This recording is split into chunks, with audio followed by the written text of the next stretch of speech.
안녕하세요. ERP 정보관리사. 자, 인사 2급 2019년도 6회 기출 문제 같이 보도록 하겠습니다. 네, 다음 중 클라우드 ERP와 관련된 설명으로 가장 적절하지 않은 것은 인데요.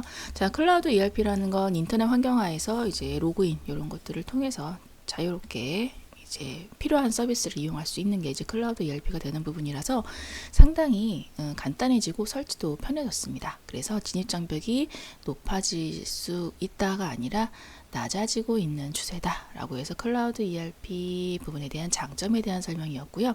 요게 1번이 일단 틀렸습니다. 그 라스 및 파스 활용한 ERP를 하이브리드 클라우드 ERP라고 한다라는 부분인데요. 자, 라스 같은 거는 이제 인프라를 서비스로 제공하는 부분이고 파스는 플랫폼을 서비스로 제공하는 부분입니다. 그래서 이런 것들로 인해서 이제 조금 더 ERP가 효율적으로 진행이 될 수 있다라는 걸로 이해하시면 그냥 되실 것 같습니다. 3번 서비스형 소프트웨어 형태의 클라우드로 ERP를 제공하는 것은 SaaS, 이게 서비스를 제공하는 것, 소프트웨어 애저 서비스라고 해서 SaaS라고 얘기를 하는 부분이고요. 이것들 요것이 이제 가장 많이 우리가 실제적으로 사용하고 있는 거라고 보시면 돼요. 뭐 웹메일이라든가 뭐 네이버 클라우드 이런 것들이 다 여기에 해당되는 부분이거든요. 그래서 이것도 맞는 설명. 4번 클라우드 ERP는 고객의 요구에 따라 필요한 기능을 선택 적용을 맞추면 구현 가능합니다. 라고 해서 이제 필요한 서비스만 이제 딱딱 이게 꼽아서 우리가 이용할 수 있다라는 부분에서 상당히 편해졌습니다. 네, 그래서 이전 클라우드 ERP에 대한 부분이고요. 정답은 1번이에요. 네, 그리고 2번 다음 중 ERP 구축 절차를 바르게 나타낸 것은 인데요. 네, 분석 설계 구축 구현으로 해서 분설 구현 요거였죠. 그래서 요거 4번으로 정답은 바로 고르시면 되는 부분이고요. 분석 부분에 대한 것들 이제 간단하게 몇 가지 정도 여러분들 좀 기억하셨으면 좋겠는데, 분석 단계에서는 이제 에지이즈 파악한다든가 현황 파악한다든가 소프트웨어 하드웨어 설치하는 거 이런 것들이 분석 단계였다. 요 정도 기억해 주시면 좋겠고, 설계 단계에서는 이제 투비 프로세스 도출해서 미래에 어떻게 프로세스를 할 것인지 투비 프로세스 도출하는 부분이고요. 그리고 에지이즈 파악했던 것과 투비 프로세스 도출한 부분에 대해서 차이 분석하는 갭 분석 이런 것도 있었어요. 글씨가 이러죠. 네, 그리고 커스터마이징, 주문 제작, 커스터마이징. 네. 커스터마이징 이런 것들도 해당이 되었습니다. 네, 구축 단계에서는 이제 수정 보안 기능을 전부 다 이제 확정하는 단계라고 보시면 되고요. 구현 단계에서는 시험 가동 이런 것들이 있었죠. 그래서 간단히 기억을 몇 가지 정도는 좀 하고 가셨으면 좋겠고요. 3번 다음은 무엇에 대한 설명인가? 자, 극적 성과, 뭐 재설계 이런 것들, 뭐 단골 문제죠. BPR 1번으로 바로 그냥 생각하실 필요도 없이 바로 골라주시면 되겠습니다. 네, 4번 다음 중 ERP의 특징으로 가장 바르지 않은 설명은 무엇인가? 자, 통합 업무 시스템으로 중복 업무 들어간 불필요한 요소 줄일 수 있다 맞고요. 자, 원점형 통합 데이터베이스를 통하여까진 좋았는데 자동적으로 가공된 데이터가 저장됩니다. 아니고요. 가공되지 않은 데이터가 저장이 됩니다. 그래서 가공되지 않은 데이터를 뽑아다가 우리가 이제 쓰는 거죠. 가공해서 쓰는 거기 때문에 가공되지 않은 데이터라고 보시면 되는 거예요. 4번은 정답 2번입니다. 5번 다음 중 최근 인적 자원 관리의 변화에 대한 설명으로 적절하지 않은 것은 자, 요건데 자, 연공 중심에서 성과 중심으로 변화하고 있습니다. 연공 같은 경우는 이제 나이나 학력, 연령 이런 것들 뭐 그런 것들이었는데 지금은 성과 중심으로 변화하고 있다. 맞는 얘기고요. 획일적 보상에서 직책 위주의 보상으로 변화하고 있습니다. 라는 거에서 직책 위주 같은 경우도 이제 기존 방식인 거고요. 획일적 보상에서 이제 성과 중심으로 바뀌고 있다. 성과 위주 보상으로 바뀌고 있는 게 더 좀 정확한 설명이라고 보시면 되겠습니다. 적절하지 않은 것은 2번이고요. 자, 수직적 상호관계에서 수평적 상호관계로 변하고 있어서 이제 호칭도 이제 직책도 없어지는 판인데, 그죠? 그래서 직책 위주 보상 이런 건 말이 안 되죠. 그래서 3번 이것도 맞는 얘기. 일방적 통보에서 쌍방향 의사소통으로 변하고 있습니다. 예, 소통이 강화되고 있습니다. 예, 맞는 얘기입니다. 6번 다음 중 인사관리에 대한 설명은 가장 적절하지 않은 것은인데요. 자, 종업원들의 유지 목표, 기업의 생산 목표의 조화가 필요한 관리 활동의 여기 인사관리에 대한 부분이 되겠고요. 자동화 시스템 발달로 인적 제한의 중요성은 점차 감소할 이거 틀렸네요. 자, 그 인적 제한 중요성은 감소하지는 않습니다. 왜냐면은 인적 자원이 한양예는 또 별도로 있게 마련이거든요. 그렇기 때문에 점차 감소할 전망이다라고 볼 수는 없어요. 그래서 2번이 틀렸고 다른 얘기들은 또 맞는 얘기니까 보고 넘어가시면 되겠습니다. 7번 다음 중 일정한 근무 시간대를 정하고 이 시간에는 급박한 경우가 아닌 경우는 전화 받거나 걸지 않고 회의 소집, 업무 지시도 하지 않는 등 업무의 흐름을 극대화할 수 있는 제도. 자, 업무 흐름 극대화라는 부분이고요. 근무 시간대를 정한다라는 거에서 그때까지 그 시간대에는 집중해서 근무하세요라는 집중 근무제에 대한 내용이 됩니다. 1번이 정답이 되겠고요. 직무 공유제는 두 사람 이상의 사람들이 파트타임 형식으로 해서 같은 업무를 하는 거예요. 그렇기 때문에 그런 직무 공유제라고 하고 있고, 탄력적 근무제 같은 경우는 자, 요거는 취업 규칙에서 이제 얼마 기간 동안은 몇 시부터 몇 시까지 근무를 하겠다라고 정한 다음에 전 직원이 그 시간대에 나와서 근무를 하는 게 탄력적 근무제가 되겠고요. 선택적 근로시간제 같은 경우는 개별 근로자가 자기가 원하는 시간을 선택해서 근로할 수 있습니다. 그래서 여기 좀 다른 점은 탄력적 근무제 같은 경우는 모든 직원이 취업규칙에서 정한 그 시간대에 와서 해야 된다라는 게 탄력적 근무제, 선택적 시간제는 개별 근로자가 원하는 시간대에 할 수 있다는 게 선택 근로제가 되겠습니다. 그래서 3번, 4번 차이점 잘 기억하신 다음에 7번은 1번으로 풀어주시면 되겠고요. 8번 다음 중 시간이 경과함에 따라 한 직급에서 다른 직급으로 이동해 나가는 확률을 기술한 인적자원 공급 예측 방법은 요거 마코브 분석에 대한 부분이 되겠고요. 네, 그리고 기능 목록 같은 경우는 인적자원이 가지고 있는 그 기능들과 경력 이런 사항에 대해서 이제 일목요연하게 정리를 해놓은 목록이 기능 목록이라고 보시면 되겠습니다. 그 대체도 분석은 어느 자리가 공석이 됐을 때 그 자리에 적합한 인재가 무엇인지를 일목요연하게 정리해 둔 것이 대체도 분석이라고 보시면 되겠습니다. 그래서 공급 예측에 대한 부분이라고 보시면 돼요. 9번 다음 인적 자원의 채용 과정 중에서요. 사내 모집에 대한 설명으로 특징으로 적절하지 않은 것은인데, 자, 사내 모집과 이제 사회 모집에 대한 이제 차이점을 알고 있는지라고 생각하시면 될 거고요. 자, 인력 개발을 위한 교육 훈련 비용의 절감 부분, 사내 모집의 특징. 네, 요거는 사회 모집인 경우 이건 사회 모집인 경우에 그 해당이 되는 부분입니다. 그래서 요거 1번이 적절하지 않은 설명으로 이제 보시면 되는 부분이고요. 자, 채용 비용의 절약, 채용 시간 단축하는 부분, 그리고 그 사내에 근무하고 있는 사람 중에서 착출해서 하는 부분이기 때문에 채용 인원에 대한 정보들이 있죠. 정확한 평가 가능하다라는 얘기 맞고요. 하지만 근무하고 있는 사람이기 때문에 그 밥에 그 나물? 이런 표현이라고 해야 되나요? 좀 그렇지만 어쨌든 모집 범위가 제한이 되어 있습니다. 한정되어 있죠. 그렇기 때문에 2, 3, 4는 사내 모집에 대한 특징이라고 보시면 되고요. 자, 요거는 인력 개발을 위한 교육 훈련 비용의 절감 부분은 사회 모집으로 인한 장점이라고 보시면 돼요. 그런 것들이 있을 수 있죠. 만약에 노무사를 가지고 있는 사람을 사회에서 사회 모집을 통해서 채용했을 경우에 기존에 노무사가 없는 사내 직원을 훈련시키는 그런 훈련 비용을 절감할 수가 있는 부분이 있겠죠. 그래서 그런 것들에 대한 걸로 예를 들어서 1번은 이해하시면 되겠습니다. 10번 다음 중 인사고과에서 중심화, 관대화, 가혹화의 오류를 방지하는 가장 좋은 방법은인데요. 자, 요거는 중심화, 관대화, 가혹화 같은 경우는 이런 경우에요.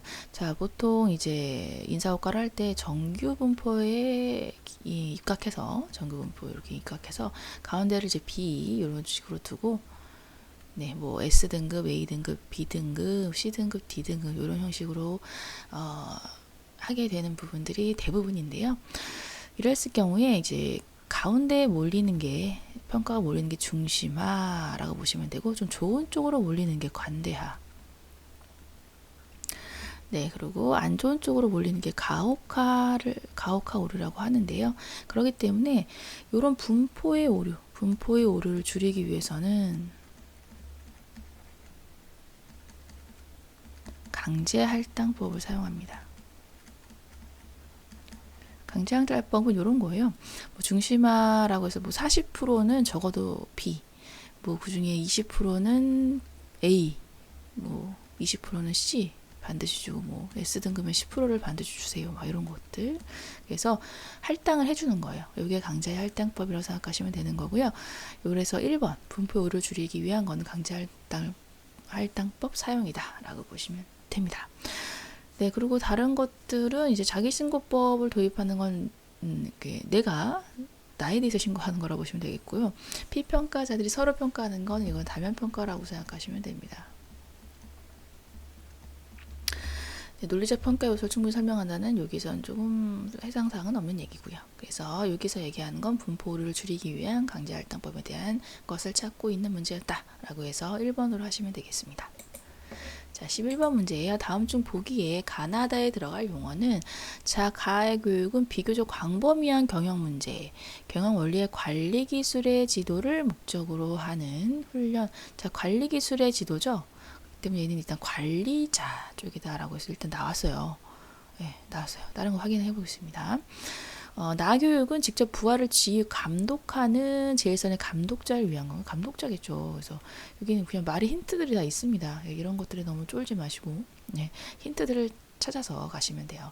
다교육은 주로 기업 전반의 관점에서 전문적 지식, 계획 능력, 종합적 판단 개발하고 기업의 사회적 책임을 인식하도록 하는 훈련입니다. 라고 해서 이거는 경영자들 같은 경우가 기업의 사회적 책임을 인식하고 이제 종합적 판단을 해야 되는 부분이 경영자들이 가장 많이 필요하겠죠. 그래서 경영자 교육이다라고 해서 3번으로 고르시면 되겠습니다. 포인트 용어를 좀 잡아서 풀어주시면 되겠다라고 보시면 되겠고요. 12번 문제. 다음 중 승진 기회가 공정한 규칙과 실질적으로 동등한 기회를 부여했는지 여부와 관련된 승진의 기본 원칙. 공정했는가라는 거죠. 그래서 공정성의 원칙이에요. 그래서 너무 쉬운 거 아니야? 하지 마시고요. 네, 그냥 고르시면 돼요. 네, 많은 고민을 하시지 않는 게 이제 객관식 문제를 푸는 요령의 하나이기도 합니다. 그래서 포인트 되는 것들을 빨리 잡으셔서 캐치하셔가지고 하시면 되겠고요. 네, 요거는 이제 보상의 배분 쪽에 보상의 배분과 관련이 있는 부분이라서 공정하게 동등하게 부여가 되어 있는지 배분이 잘 되었는지라는 걸로 보시면 돼요. 그래서 공정성의 원칙 있고요. 그리고 다른 원칙 중에 적정성의 원칙, 합리성의 원칙 이렇게 있습니다. 체계성의 원칙은 별도로 없고요. 3개가 승진의 기본 원칙에 해당되는 부분이고요. 적정성은요, 보상의 크기와 관련된 거라고 보시면 돼요. 보상의 이제 크기가 적정하게 되었는지라는 거는 그 공헌도에 따라서 적정하게 보상이 되었는지 너무 과대하게 된 게 아닌지 그런 것들이 적정하게 됐다라는 그 적정성의 원칙에 해당되는 부분입니다. 합리성의 원칙은요, 자, 공헌의 측정 기준이에요. 그래서 어떤 거를 공헌으로 간주해서 합리적으로 잘 해서 승진 기회를 주었는지라는 거죠. 합리적이었니? 라고 묻는 겁니다. 그래서 3가지 원칙이 있고 그 중에서 공정한 규칙, 기회부여, 보상의 배분 이런 것들은 공정성의 원칙과 관련이 됐다라고 해서 2번으로 골라주시면 되고요. 다른 것들도 여러분들 숙지해 주시면 좋겠습니다. 자, 다음 중 임금 지급의 기본 원칙으로 적절하지 않은 것은 인데요. 자, 임금 지급 기본 원칙, 현물 지급, 이게 딱 바로 틀렸네요. 통화불의 원칙, 통화불. 네, 통화불의 원칙. 현물 지급 같은 경우는 이제 막 물건 같은 거로 주는 게 이제 현물 지급이라고 얘기를 하는 건데 원칙은 아닙니다. 안 줘도 괜찮긴 한데요. 원칙은 아니에요. 통화불, 그러니까 뭐 한국은행에서 나온 그 지폐나 이런 것들이어야지 이제 통화가 될 거 아니에요. 그렇기 때문에 통화불의 원칙이 이제 원칙으로 맞습니다. 현물 지급의 원칙은 아니에요. 불가능한 건 아니지만, 그리고 직접 지급해야 돼요. 그래서 계좌이체로 보통 하고 있죠. 그래서 직접 그 사람 계좌로 넣어주는 형식으로 보통 하고 있다라는 게 직책지급 원칙에 부합되는 거라고 보시면 되겠고요. 전액 지급을 해줍니다라는 거는 내가 어떤 부분에 대해서 공제할 때 공제 부분에 대해서 내가 마음대로 하면 안 돼요. 공제, 그러니까 말 그대로 뭐 이게 뭐 대출금을 만약에 사내에서 받았어요. 그런 경우에 있어서 공제를 이제 급여에서 공제를 하게 되는데 그 근로자와 사용자와 서면 합의 이런 것들이 있어야지 공제를 함에 있어서 적정하게 정확하게 된 부분이고요. 그거 없이 그냥 말도 없이 그냥 너 대출 빌려갔잖아. 내가 뛰어갈게 이렇게 해서 그냥 막 공제가면 안 됩니다. 그래서 공제 여부에 대해서는 뭐 소득세 이런 것들이야 당연히 공제하는 거지만 그 외의 것들에 대해서 마음대로 공제가면 안 된다라는 게 전액지급의 원칙에 대한 부분이에요. 자, 정기지급의 원칙은요. 뭐 25일이면 25일, 뭐 말일이면 말일 이렇게 해서 지급을 정기적으로 해줘야 된다라는 부분입니다. 네, 그렇게 해서 정답 1번이고요. 14번입니다. 다음 중에서 근로자에게 지급할 사유 발생일로부터 일정 기간의 임금 총액을 그 기간의 총일수로 나눈 금액으로 퇴직금, 휴업수당 등을 지급할 때 기준이 되는 임금, 네, 평균 임금이죠. 네, 평균 임금 보통 퇴직금 지급할 때 많이 쓰이는 거라고 보시면 되겠고요. 보통 3개월간, 일정 기간이라고 하면 3개월간을 얘기하고 있다라고 보시면 되겠습니다. 그 통상임금 같은 경우는 뭐 정률, 정기적, 일률적, 네, 정기적, 일률적, 정률이 아니라 네, 정확히 정기적, 일률적으로 지급된다라는 게 나오면 통상임금이에요. 예, 그리고 통상임금 같은 경우는 이제 그런 경우에 많이 쓰죠. 뭐 산전휴 휴가급여라든가 이런 경우를 계산함에 있어 통상임금을 쓰고 있다라고 해서 보시면 되겠습니다. 15번 다음 임금 체계 중 기준의 임금이 아닌 것은인데요. 자, 기준의 임금과 기준의 임금이 있는데 기준 외 임금은 보통 이제 초과 근무했을 때 초과 근무 수당이라고 보시면 됩니다. 그래서 기준의 임금과 기준의 임금에 대한 이제 뭐 학자들 간의 그런 견해 차이가 있긴 하지만 정확하게 기준의 임금으로 모든 견해 차이가 없는 부분은 다 초과 근무 수당에 해당되는 이런 것들이에요. 생활수당은 기준 임금이라고 보시면 되고 1번으로 선택을 하시면 되겠습니다. 16번 다음 중 법정 복리후생 제도로 적절하지 않은 것은인데요. 법정 복리후생은 법적으로 반드시 지켜야 되는 복리후생 제도라서 사회보험, 사대보험이라든가 퇴직금, 연차, 산전, 산휴, 유급 이런 것들은 반드시 줘야 되는 부분이지만 보건 위생시설은 반드시 할 필요는 없어요. 그래서 회사에서 여유가 있으면 해주는 거고 그렇지 않아도 괜찮습니다. 그래서 임의복리 후생 제도라고 보시면 되겠고요. 17번 다음 중 카페테리아식 복리후생에 대한 설명으로 적절하지 않은 것은인데 네, 카페테리아식 복리후생은 선택적 복리후생 제도라고 해서 여러 가지 이제 카테고리별로 내가 원하는 거를 복리후생 그 부분에 있는 카테고리 중 제가 뽑아서 쓸 수 있는 거예요. 그렇기 때문에 종업원 욕구를 반영을 해서 동기부여 효과적인 부분은 가장 좋고요. 선택적 이용할 수 있다는 거 맞는 얘기. 그리고 복리후생 항목에 대해서 예산의 합리적 배분이 가능한 부분도 맞습니다. 근데 3번 같은 경우는요. 전인적 인간, 균형 잡힌 사안 이런 것들은 카페테리아식 복리후생이 아니라 홀리스틱 복리후생이에요. 네, 정답은 3번이 되겠습니다. 네, 18번 문제. 다음 중 동일 직업, 동일 직종에 관계없이 동일 지역에 있는 기업을 중심으로 하여 조직되는 노동조합의 형태는 요거인데요. 요게 말이 좀 애매하긴 한데요. 동일 직업, 동일 직종 관계도 없고요. 뭐 기업 중심으로 한다 뭐 이런 것들인데 그 일반 노동조합이라고 보시면 돼요. 그래서 뭐 직종 직업에 관계 없다라는 게 좀 포인트, 이쪽이 좀 포인트였다고 보시면 되겠습니다. 일반 노동조합이고요. 산업별 노동조합 같은 경우는 동일 산업에 근로하는 노동조합의 노동조합의 말이 왜 이러죠? 네, 동일 산업에 근로하는 근로자들의 이제 뭉쳐 있는 게 산업별 노동조합이라고 보시면 되겠고요. 기업별 노동조합은 그 기업에 근무하는 사람들만 하는 가입하는 게 기업별 노동조합이 되겠습니다.